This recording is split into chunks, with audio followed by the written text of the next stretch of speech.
Okay, so today we're going to explore something that's been raising some eyebrows. It's this new venture called Hemanthus. That's right. And it's particularly interesting because of who's behind it, Billy Evans. Exactly. Elizabeth Holmes' partner. We'll look at, what Hemanthus is trying to do, the technology, the money involved. And of course, the connection to Holmes herself and Theranos. It's quite a story developing. It really is. So if you find these kinds of explorations interesting, please do like and subscribe. It helps us keep doing them. Absolutely. Okay, so Hemanthus.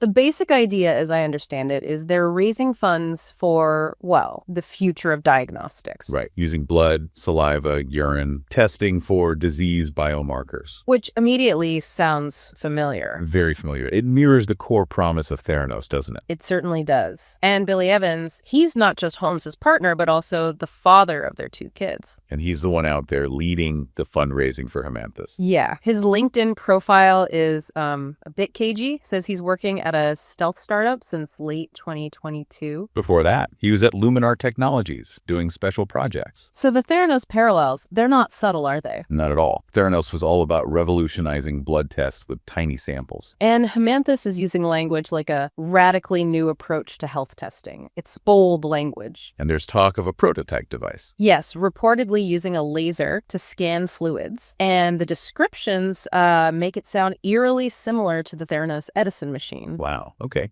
And another parallel, starting with animal testing, pets specifically. That's the plan, apparently. Test on pets before moving to humans, just like Theranos initially proposed. So what is the technology, supposedly? You mentioned lasers. It seems to center on light detection technology, specifically Raman spectroscopy. Okay, Raman spectroscopy. I know that has some legitimate applications. Oh, definitely. It's used in research, diagnostics, for things like ALS, some cancers, even detecting explosives. It's a real thing. But the challenge is making it work reliably and affordably outside a lab setting for this kind of broad diagnostics, right? Precisely. That seems to be the goal here, commercializing it. They even have a patent from January that mentions testing all sorts of biological material. Sweat, urine, saliva, small blood samples, covers all the bases. It does, and they're looking for serious money to do it. The target is $50 million for what they call human health optimization. Yeah, quite a sum. And reports suggest they've already raised, well, millions. From friends and family initially, like $3.5 million. That was the first report, followed by another $15 million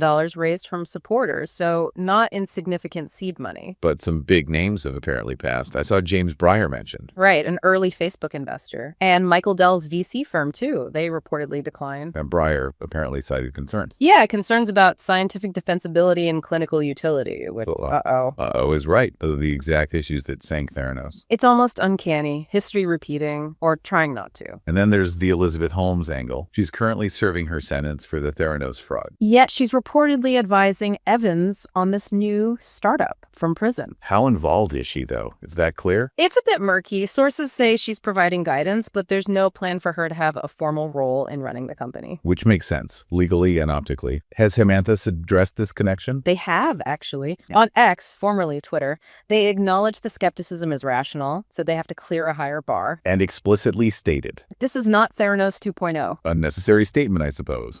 But Holmes herself has said she wants back into healthcare after prison, right? Been writing patents. Yes, she has. So the ambition is still there, it seems. Okay, let's look at the company itself. Hemanthus, incorporated where? In Texas, February 2024. As a foreign profit corporation, they operate out of Austin. And how big are they? Reportedly around 10 employees. Some apparently came over with Evans from his previous stint at Luminar Technologies. And the name Hemanthus? It's Greek, means blood flower. It's also the name of a real flower, the blood lily. Blood flower, okay. Not exactly hiding the focus, no. There's also a similarly named lab in India, the Hemanthus Pathos Labs, but any connection is unclear right now. So inevitably, the public reaction, comparisons to Theranos. Oh, absolutely. A Theranos 2.0 is the term being thrown around a lot.